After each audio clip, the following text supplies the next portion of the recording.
say a part of your body hurts, right? Or you get cut or you get injured. And so that area of the body, all it does is those sensory cells send messages to the brain and say, hey, brain, something doesn't feel right down here, or, pressure's changed or temperature or whatever it may be.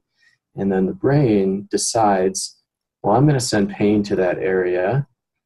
Then I'm going to send signals to our attentional areas of the brain and our emotional areas. And so what the brain's doing is it's sending messages to our conscious awareness saying, something might be wrong.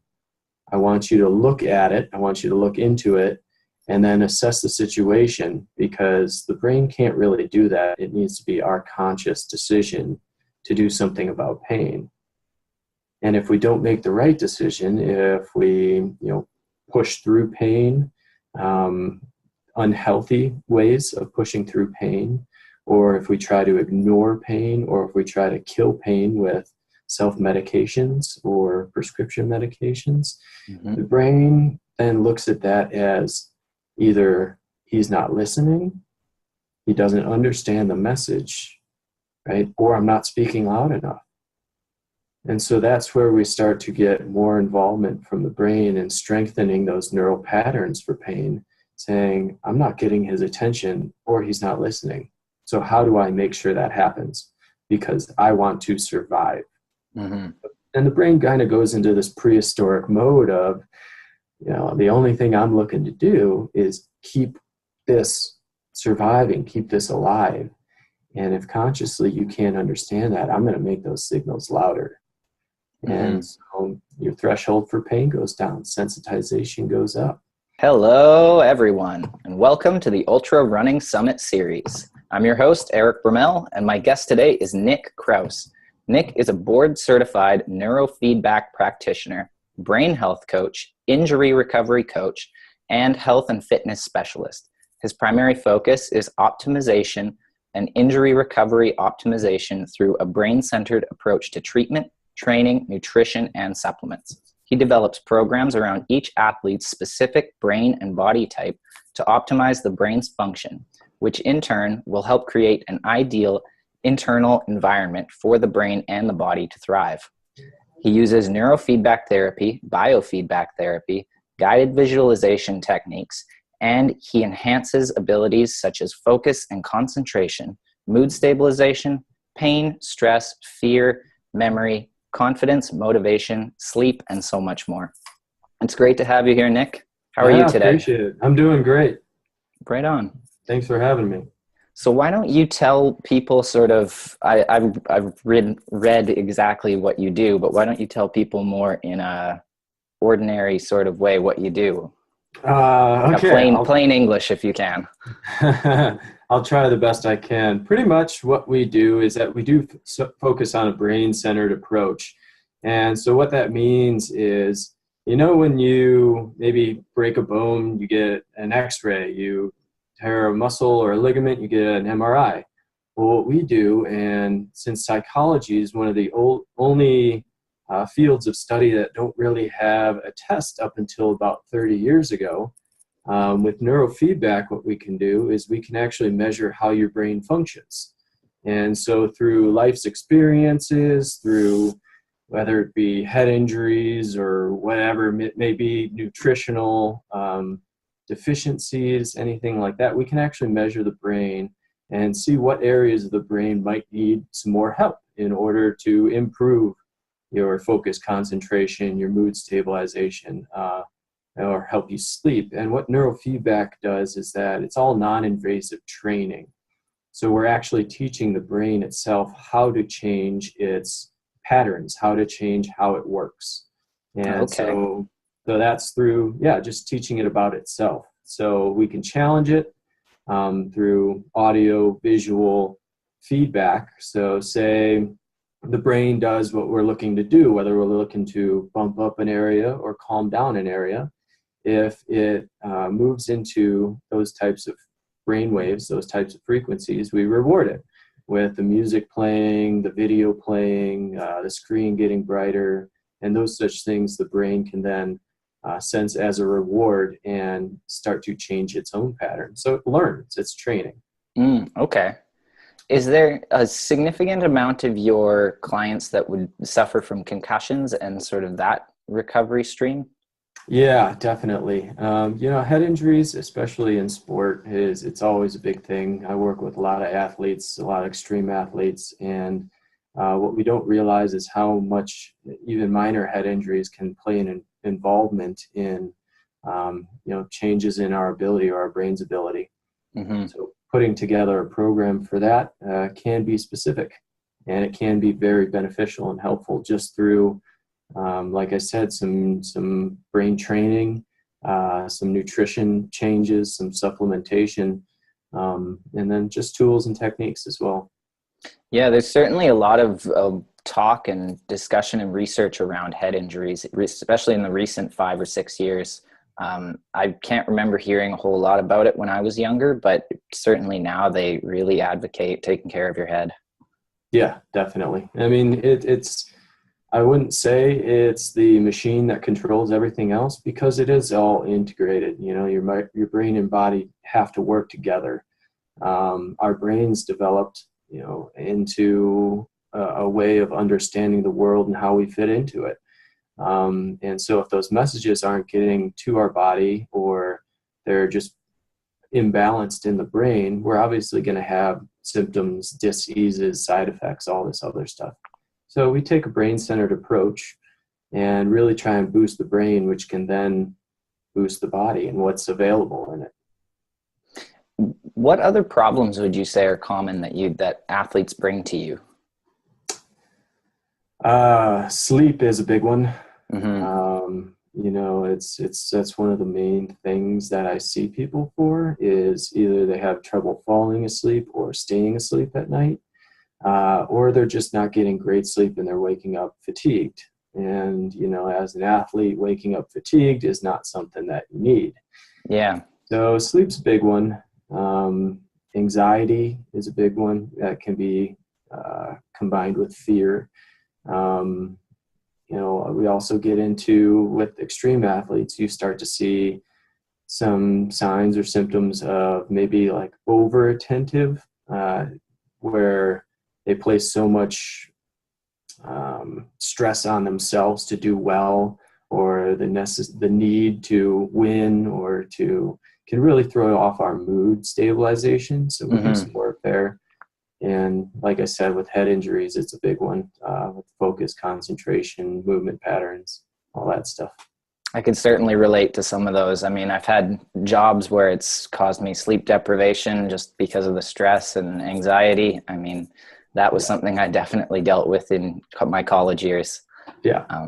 And then just sort of relating it to the ultra running community, when people do attempt these huge, like 50 or 100-mile races, you see like a almost hyper induced state of anxiety and panic sometimes, because people are pushing their mind and their body sort of to their limits. Would you agree?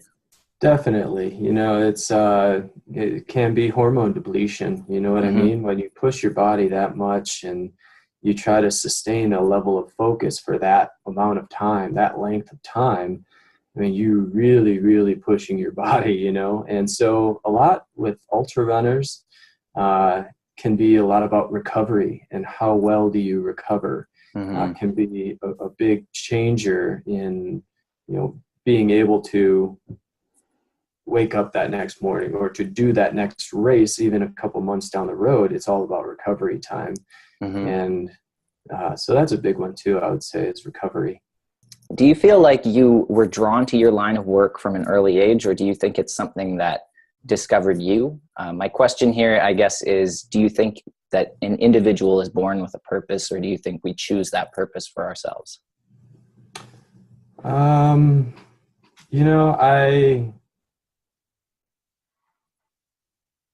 definitely feel like it chose me along the way. And a lot of where I am now started because of my own injuries and trying to figure those out. That came from sport. I mean, sport I was always drawn to, from my brothers and just growing up in Chicago. And so I could say that it may be a big mix of both, is that we can be born with a purpose, but if we don't choose to listen or to trust some of the maybe the hints, or what our body's telling us, or where we're driven or directed towards, if we don't choose to listen to those patterns, then none of that would matter in the first place, right? So then we could choose a different purpose. So I would say it's a little bit of a blend of both. Like I said, just choosing to stick with all of this work, it's definitely created a purpose for my life, I believe. Now, you come from a hockey background, that's correct? Yes. Yeah. Does that sport or any sport have some spiritual significance or a sense of purpose that goes along with it in your life?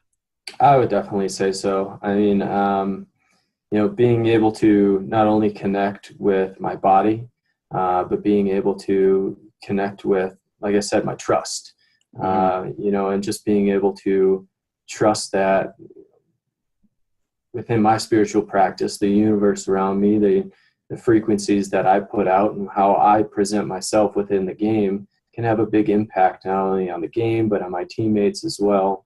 I guess fishing is a little more spiritual for me. It's a little more connection where I can, bring in that deeper sense of myself and how I am connected with what I spiritually believe in.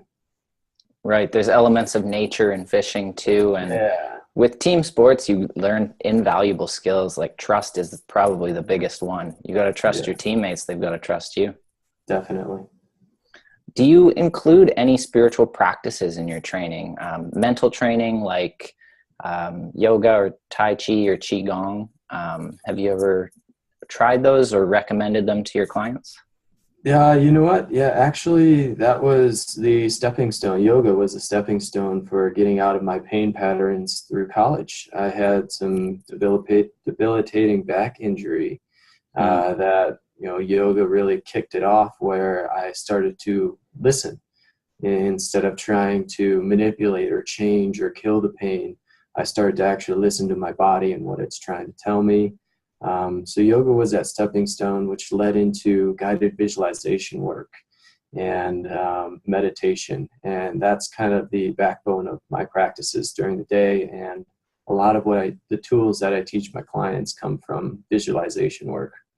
And how to get in touch with their spiritual side is a big part of it.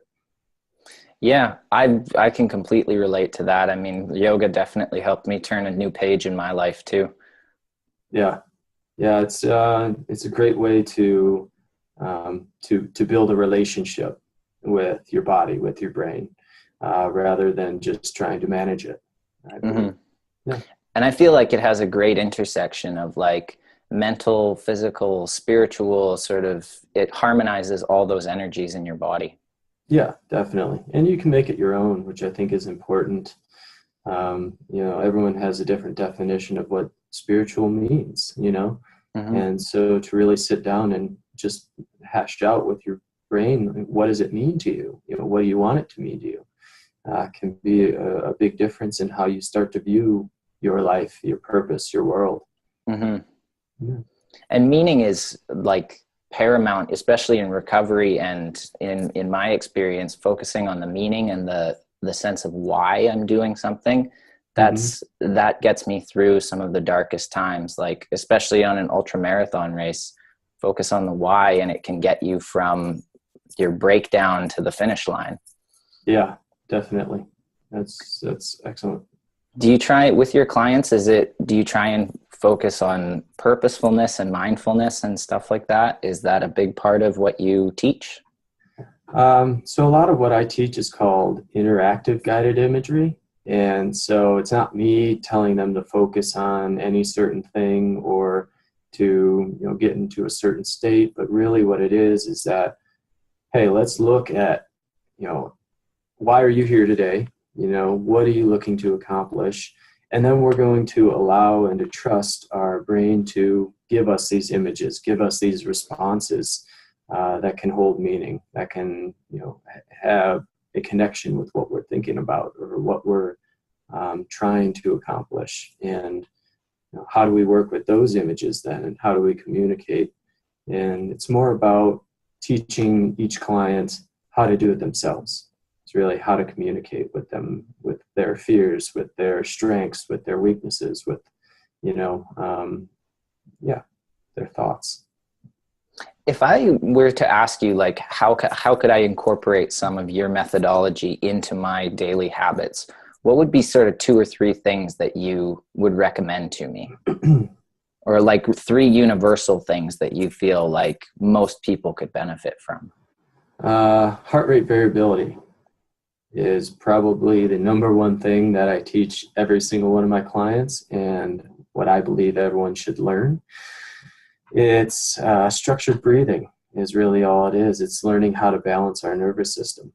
Okay. And to get back to a really balanced state, well, now you're increasing the oxygen efficiency in your body, and you're bringing more blood to your brain in order to make good decisions, in order to access those different areas of the brain that if we are angry or upset or stressed out, that we might not be able to access. So it gets us to a point to be able to be calm, confident, but aware, right? And so now where we can make decisions in a better state of mind. Heart rate variability is huge for peak performance work. And so, they've measured, and the adult average rate is 6 breaths per minute, that's 5 seconds inhale, 5 seconds exhale.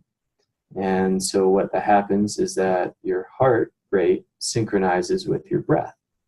So when you inhale, your heart rate increases to take up all that oxygen.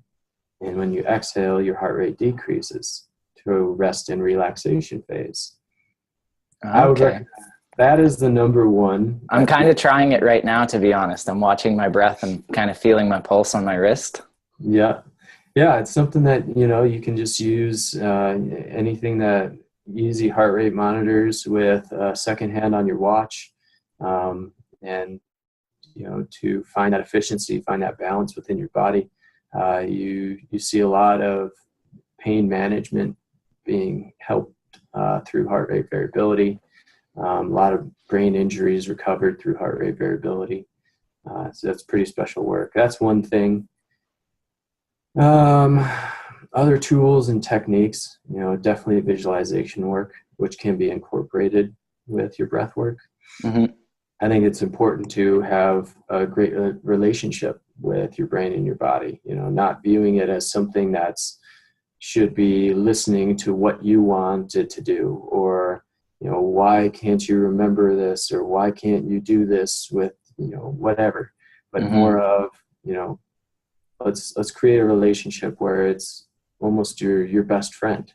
How would you speak to that person? How would you, help that person when it's in need? How do you listen? That's something that we definitely work on.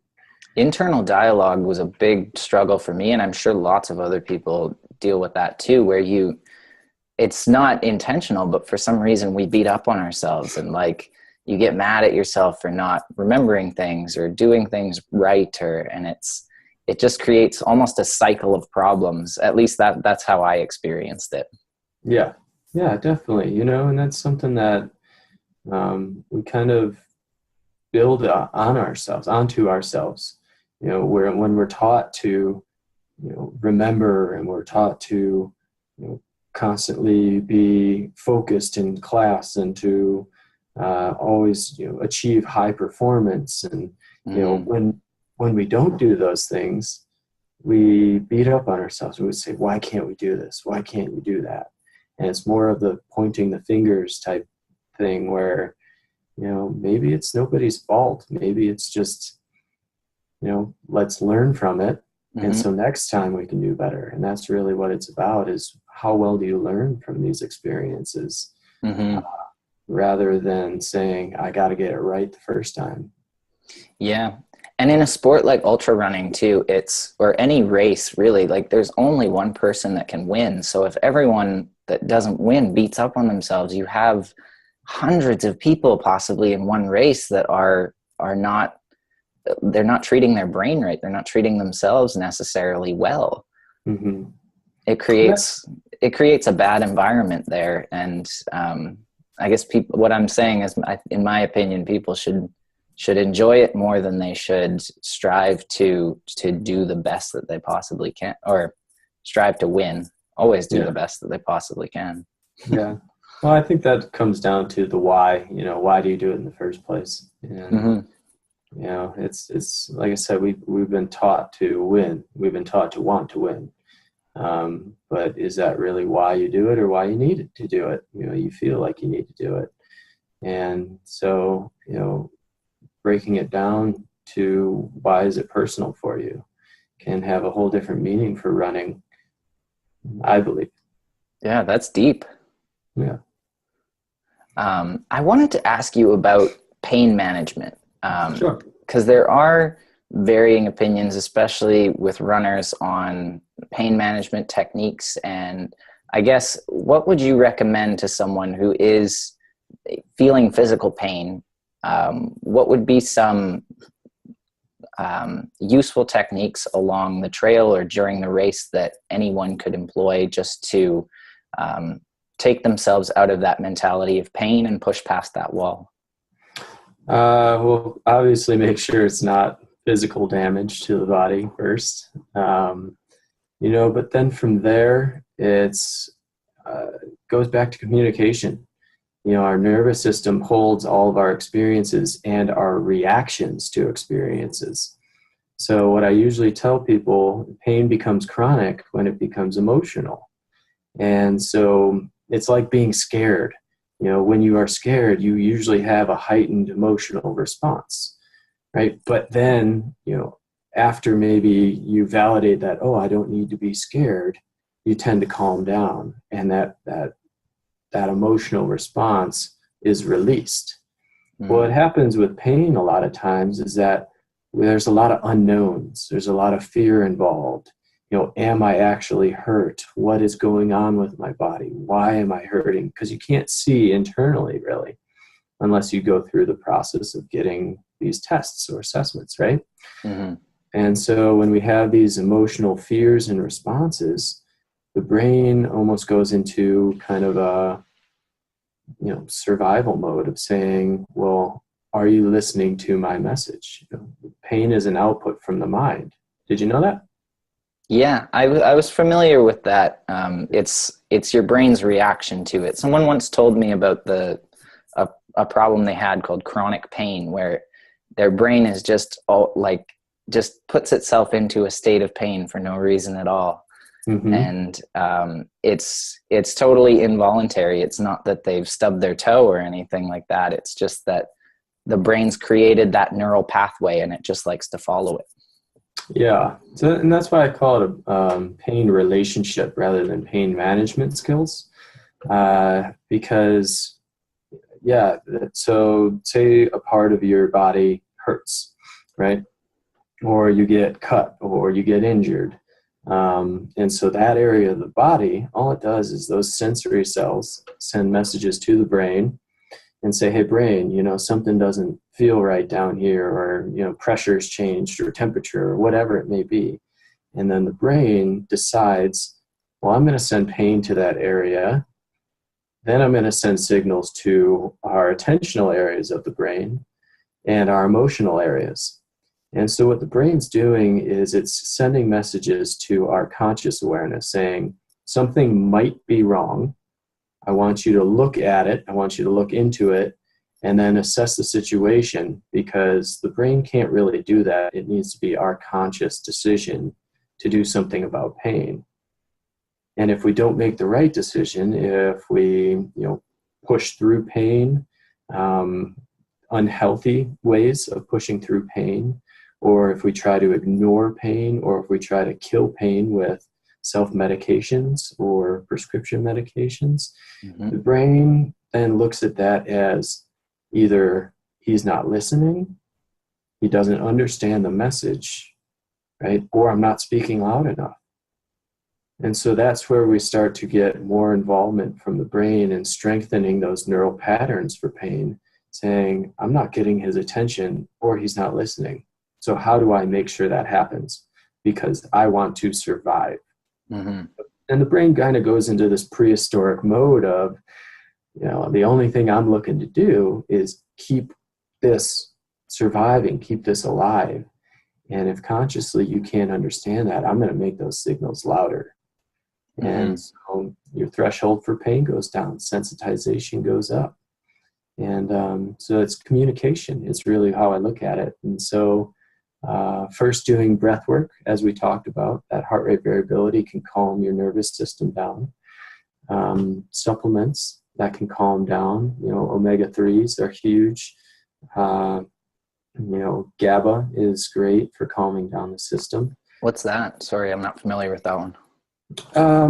GABA, it works on our deeper limbic areas of the brain. It's just it's a calm, or it's a sense of calm. It can be taken as a supplement, but it's naturally produced. But when we get hyperactivity within these substructures of the brain, and the nervous system is on kind of a sympathetic drive or an activation drive, we can lose the ability to calm our nervous system down. Okay. So it's just, they do make medications out of it, but it can be taken as a supplement as well. But it targets and it helps release also serotonin, which is a mood support, mood stability, which is another one that's big on pain, that's connected with pain as well. So our hormones get imbalanced. So that's another thing we can talk about is, let's balance what is available within the body. And let's balance those areas of emotion, of attention, and then how well do we talk to our body, to our brain. That makes sense? Yeah, like brain chemicals, I've heard is a reason that a lot of people find running and endurance sports helpful in recovering from addictions to heavier drugs, because when you push your body with an endurance sport, it starts to release some of those brain chemicals like serotonin and dopamine, and certainly heavier opiates. I know they deplete your body's ability to create those brain chemicals. So in endurance sports, my understanding is that it can help raise your body's ability to create those chemicals again. Is that correct? Sorry, you broke up a little bit. You said with endurance sports, it helps your body regulate those? Yeah, it helps your body regulate and start producing, and forces your body to produce those helpful brain chemicals. Yeah, definitely. Anytime we can, with endurance sports, it's increasing oxygenated blood to the brain. Mm-hmm. And so that's one of the main things we need for our brain to function. And the brain, takes up 60% of our oxygen intake, and which is 60%, really? Wow. Sorry, 30%. 30, okay. Yeah, 30% of our oxygen intake. That is impressive because it's only 2% of our body weight. Mm-hmm. And it just goes to show you, when you do get fatigued, or when you need to continue running and you're not getting enough oxygen to the brain, what tends to happen? You lose your ability to focus. You lose you start to get irritable or emotional. Or you start hallucinating and losing your sight. Yeah, exactly. Those are a little more extreme versions, but so endurance sports are really great, especially for the frontal lobes. And so dopamine is one of our main hormones for our frontal lobe, our prefrontal cortex. And serotonin is essential for what's called the anterior cingulate cortex, which is our gear shifter, and being able to shift those gears, get out of negative thought patterns to create flexibility of the mind. And our prefrontal cortex is our executive decision making, our focus, concentration, motivation, confidence, all these things that are very important. And so, yeah, endurance sports can really help those functions. But at the same time, too, it can also, if it gets to the point of exceeding and depleting, right, well, then we can create an addiction around it, which is how addictions can be formed, when we feel like we need something in order to get that release, right?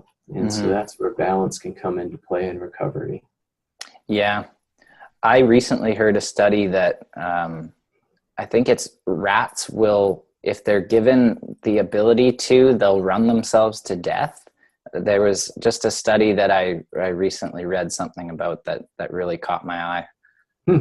Yeah, could you send me that? Yeah, for sure. Okay, cool. What's your opinion on athletes, especially endurance athletes, using pain medication while they're running, like in a race, like taking ibuprofen or something like that? Well, ibuprofen is an anti-inflammatory, which, it can help decrease the sensitization of pain or inflammation in the area of pain. I don't recommend painkillers. They actually decrease blood flow to the brain, which can cause a lot of imbalances, especially, like we said, if you're pushing your body and your brain's not getting the blood. How does it lose it? What gets lost in that form, and how do we then create unhealthy patterns around running, or associations with pain? I don't really like painkillers at all. Yeah. I don't think they're necessary unless they're used within surgical situations where you're undergoing surgery, and that amount of pain should not be felt on the body or experienced. Other than that, there are other ways of learning how to create a healthy pain relationship with your body. Yeah, I agree in many ways. I don't tend to take ibuprofen or painkillers at all, really. One of my final questions for you, I've got a few more that I'll get to, but changing gears here a little bit, how do you feel like your involvement in sports and sport medicine has helped you change the world? Well, in the area of cognitive neuroscience and psychophysiology, it's still something that is not well understood by the public, and we've had a lot of big discoveries through these types of work, where there are 7 different types of depression and ADD, ADHD, that affect different areas of the brain. And so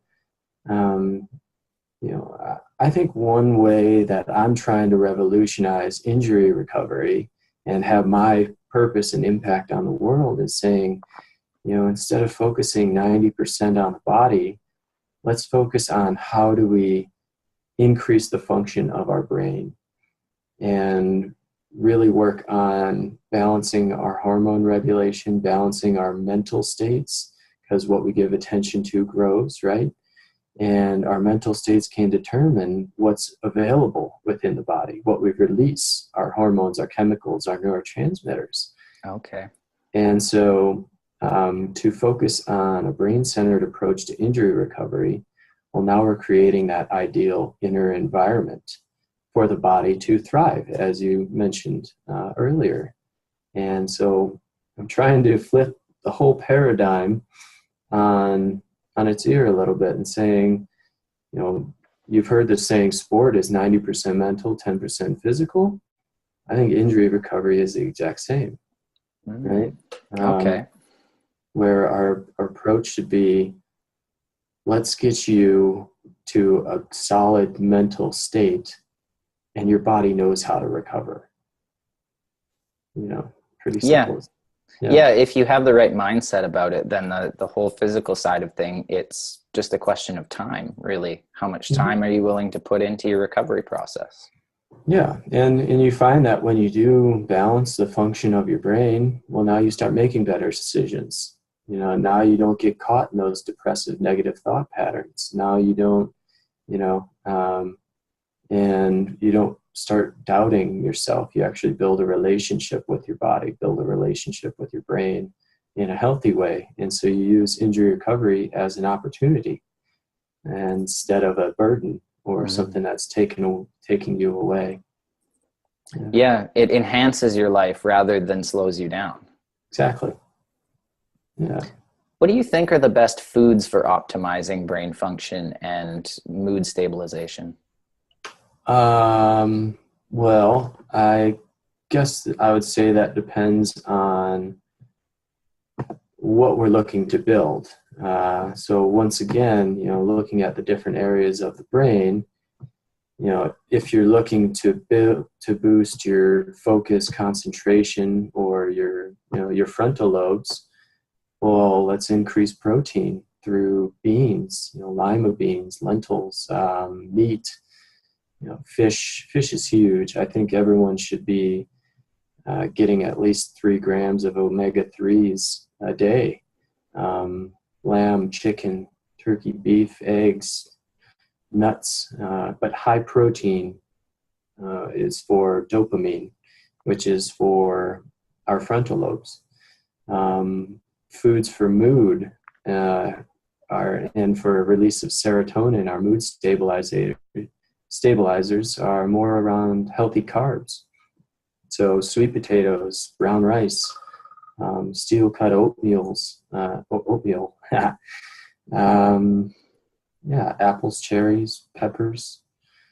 If you're looking to boost memory and learning, you can anything with like eggs, salmon, shrimp. Do fats have a lot of effect on the brain, like avocado or butter? So fats, your brain is mostly made up of fat. And a lot of people don't realize that. And fat is very important to our brain function and our brain health. It is what lines all our neurons and how well these messages are able to transfer from neuron to neuron and throughout the brain. And so fats are huge. And so to get those omega-3s to increase through our nuts, through fish, is, and there's different types of omega-3s too. There's an EPA omega-3, which is activating, where DHA is calming. And so to find out how that could affect your brain type could be a big game changer as well. So yeah, butter is awesome. I love butter. I use butter a lot. Coconut oil is awesome. Obviously staying away from those trouble areas like sugar and all those processed foods, and finding fat in those foods are very not good for our health. But yeah. One thing I've certainly heard is cooking with coconut oil or butter as opposed to using hydrogenated or vegetable oils, olive oil, canola oil, anything like that.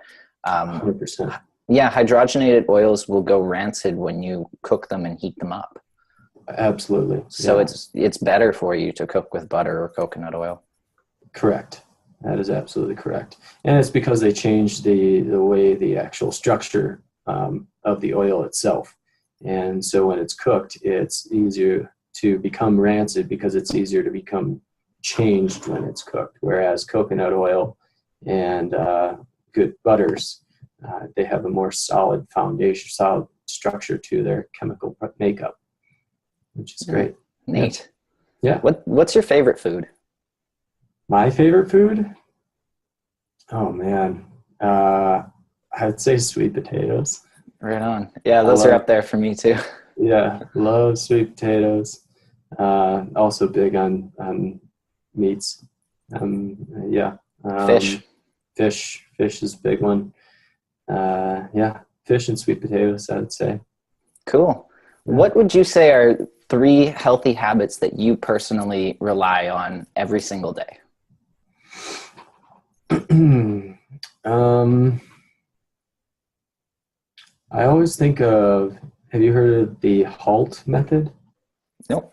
No, it's basically never get too hungry, never get too angry, never get too lonely, and never get too tired.